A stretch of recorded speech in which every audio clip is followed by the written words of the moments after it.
That's it.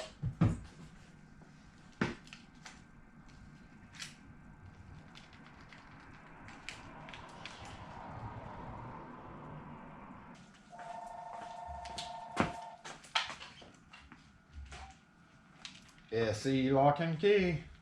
Yeah, I'm locked out. Need you to come on over and get me in. Okay, we're a little bit tied up at the moment, but we can probably be over there in about 30 minutes or so.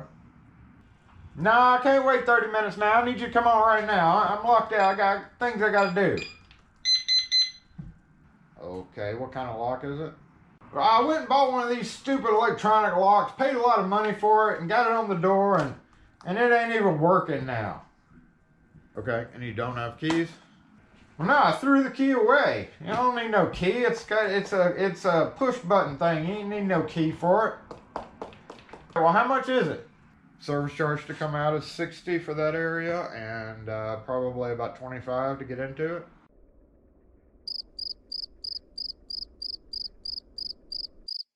Well, I didn't pay that. I paid half that for this lock, and that's still a lot of money. Well, I can't help that, but what happened to it? I don't know, it's just not working.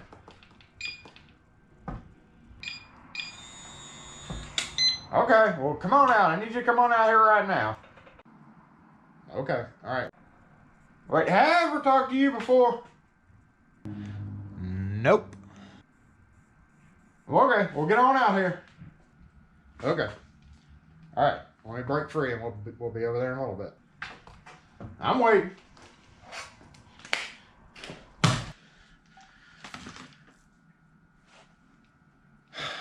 Alrighty, y'all, what's up? So in the video that we did yesterday on the Kwikset electronic lock model 275, I didn't do one part, and that's the part that us as locksmiths are faced with, and that's having to come out and open this dang thing because no keys, malfunctioning, whatever the case is, we have to come open it for a customer, which is why I was concerned about the core, the bitting of the key.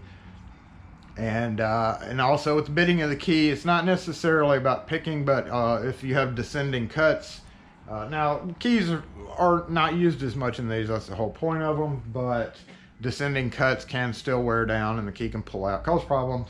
Not common, but it does happen. But we are faced with that. So the first thing you think of when you get a call for an electronic Kwikset smart lock is gonna be SmartKey, because most of them are. This one is not, so we're lucky in that aspect. We're lucky especially because if the batteries fail and it's not strong enough to pull the bolt back, the customer's gonna get locked out if they don't have their key with them. So that's why I pointed out the core. Sometimes, like I mentioned, as a locksmith, sometimes having the core chamfered is good.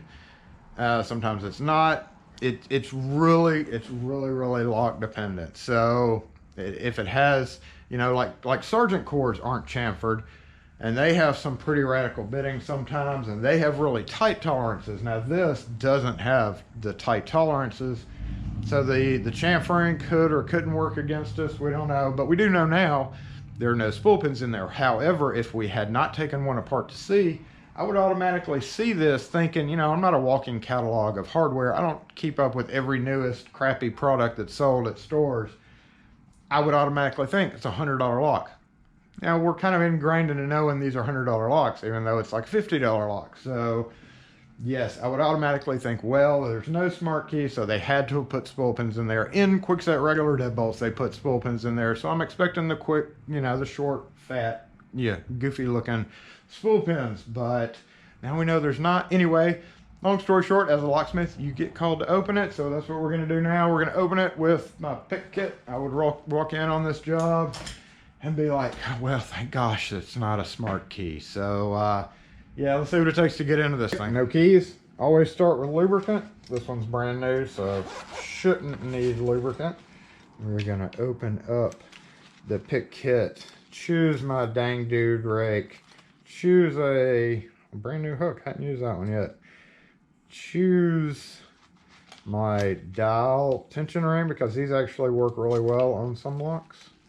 And then find just a 2 1/4 twist. That's not a great one because the end was ground down. So, do I have one in here? I don't have one in here. Let me go add one to this kit. Oh no, here's one on the table. So these will be my first go-tos. I'm gonna first just try to rake it a couple of times. See what that does. Just getting a feel for the pins, but a lot of times, not just using this as a rake, but using this. I sure hope you know what you're doing. As a hook too, to kind of manipulate the pins in there. You ain't gonna scratch it, are you? It's like half raking, half just filling it out in the very beginning anyway. Now we did know whatever the bidding was I said in the first video. I can't remember now. I lost the keys. Yeah, at this point, I know it's not smart key, so that's good. And right now, I would assume that there's spool pins in here, just because, you know, it looks fancy. It looks fancy. It does not look, if you're not a rolling catalog or have seen it in a store or something, you're not going to realize this is a $50 lock. You would automatically think it's a, you know, it's a $100 lock, because that's pretty much what they are now. Oh, sorry, camera. Stay. But it's not. It's a cheap lock, so we wouldn't feel bad if we did have to put holes all in it.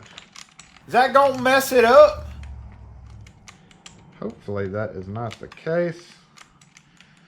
And usually I'll spend 1 or 2 minutes the first few segments. I'll do this. And I'll actually go back the other way as well, because you do have a plug spinner, so you can spin it. Sometimes they pick really easily one way and not really easily another way. So always try both ways. You can always spin it. You done yet? We know this one turns to the counterclockwise position, but we are turning it clockwise just to see.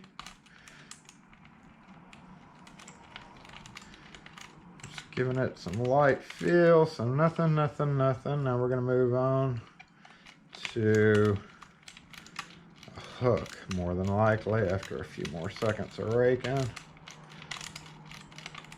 You're thinking Kwikset, you're thinking, okay, so it's not a smart key, so must have a really chamfered nowadays. Gotta have a lot of slop in it, so that shouldn't be hard to get in at all, right? I saw one of them fellers on that video site using them things. And now I'm going a little slower since we're not raking.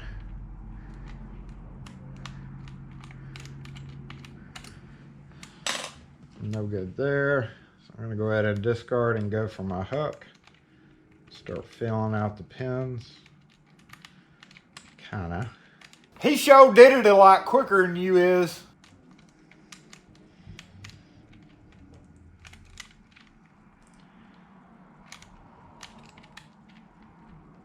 Pretty light tension on it right now.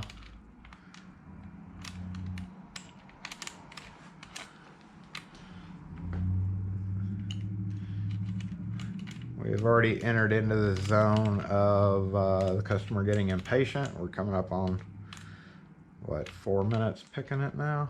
Why in tarnation is it taking so long?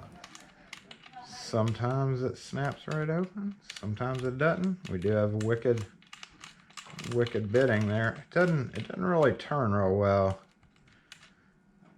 to the locked position. I'm not sure. It does feel turning better going to the unlocked. I'm gonna have to go get me a bear. But again, I'm thinking, not knowing, but I'm thinking it has spool pins in it. So right now I'm, you know, sitting here going, dang it. This one may be a little troublesome. Got the customer breathing down my neck. It's raining, cold.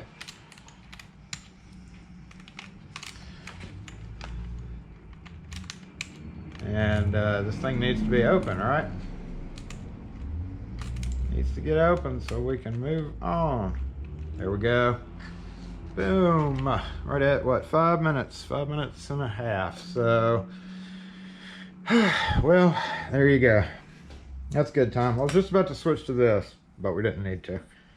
So, and we had it turned the right way. So, yay, we get in, fix it, and that's that. So anyway, that's exactly why I took it apart. So that we would see there's no spool pins. I added a kind of a radical bitting with the, you know, up, down. And they just locked themselves out again. Did you close the door? So be aware of that. Anyway, there we go. Opening a Kwikset Model 275 electronic lock. Thanks for watching, y'all. We'll catch you next video. Well, it's about stinking time. You told me $20, right?